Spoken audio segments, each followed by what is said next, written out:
ये बोलकर जमशेद ने अपनी चप्पल उतारी और जीत को मारने के लिए उसके पीछे दौड़ा और जीत उससे बचते हुए सीधे ढाबे की तरफ भागा और फिर अबे रुक जा जीते।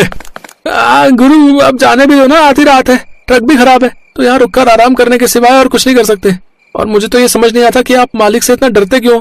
ओए मैं डरता किसी से नहीं हूँ खोत्या, लेकिन ये ट्रक अगर टाइम पे नहीं पहुंचाया तो मालिक बातें तो सुनाएगा ही, साथ में मेरे पैसे भी काट लेगा। और तुझे तो पता है इस वक्त कितनी कड़की चल रही है, बाबूजी का ऑपरेशन करवाना है, घर की छत बनवानी है और छुटकी के स्कूल की फीस भी तो भरनी है। और तेरी भाभी अगर इस बार उसके लिए नई साड़ी लेकर नहीं गया ना तो घर में घुसने भी नहीं देगी, वो बता रहा हूँ। ओहो गुरु, आपके सिर पर तो बड़ी टेंशन है, लेकिन मैं भी आपका चेला हूँ, आपकी टेंशन भगाने का पूरा इंतजाम है मेरे पास।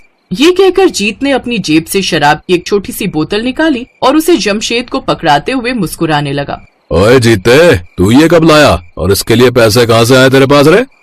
गुरु अपना तो सीधा सा उसूल है, खाने को कुछ मिले ना मिले पर पीने का पूरा इंतजाम होना चाहिए।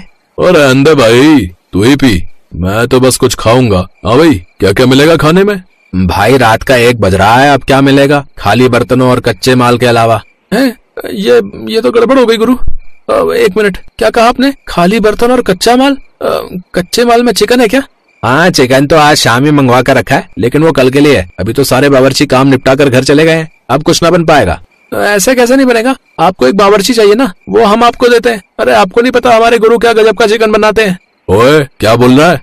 मैं क्यों पकाऊंगा बे? क्योंकि भूख के मारे मेरा पेट फटा जा रहा है गुरु, मान जाओ ना। और वैसे भी ट्रक की चिंता में आप सोओगे तो हो नहीं, तो चिकन ही बना लो आपका मेरा, और क्या पता इस ढाबे का भी कुछ भला हो जाए। जीत की जिद करने पर जमशेद उस ढाबे की रसोई में चिकन पकाने के लिए मान जाता है। असल में भूख तो उसे भी लग रही थी, तो उसने बड़े ही मन से वहाँ 3 लोगों के लिए चिकन करी और तंदूर पर गर्मा गर्म रोटियां सेकी। और फिर पहला निवाला खाते ही जीत ने आंखें बंद करते हुए कहा, भाई वाह, मजा आ गया गुरु, कसम से। ये कहकर जीत ने जमशेद के हाथ चूम लिए और जमशेद उसे देखकर मुस्कुराने लगा।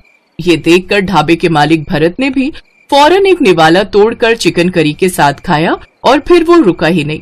ये देखकर जीत ने उससे कहा, मैं रुक जाओ भाई, हमने तो बस चखने को बैठाया था आपको, आप तो सारा ही निपटाने लगे और इसके बाद खाने का बिल लाकर हमको ही पकड़ा दोगे। माफ करना भाई, लेकिन सच में जमशेद भाई के हाथों की चिकन करी खाकर तो मैं सचमुच भूल ही गया था। मैं यहाँ सालों से चिकन बनाकर बेच रहा हूँ, एक से एक कारीगर बुलवाकर मैं अपने ढाबे पर रखे, पर ऐसा स्वाद तो आज तक न चखा। भाई सच सच बताना, किससे सीखा इतना बढ़िया चिकन बनाना? वो मेरी माँ बनाया करती थी मेरे लिए जब वो जिंदा थी। ये कहते हुए जमशेद उदास हो गया और फिर भरत ने उससे कहा, आपकी माँ गजब का हुनर दे गई है आपको, लेकिन माफ करना भाई, आपको अपने इस हुनर की कदर नहीं है। मतलब ये कि आपको एक ट्रक ड्राइवर नहीं बल्कि एक बढ़िया खानसामा होना चाहिए। आप चाहो तो क्यों ना कर दो।